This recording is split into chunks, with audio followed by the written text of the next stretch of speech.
کیا ایک قربانی پوری فیملی کی طرف سے کی جا سکتی ہے؟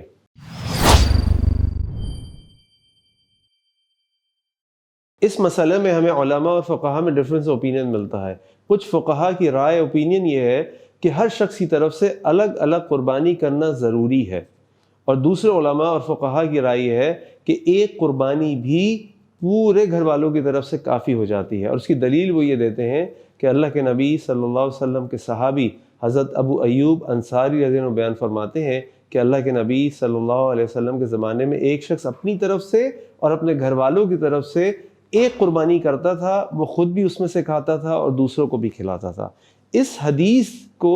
سنن ترمذی اور ابن ماجہ میں روایت کیا گیا ہے، اور اس حدیث سے ہمیں بات پتہ چلتی ہے کہ ایک قربانی بھی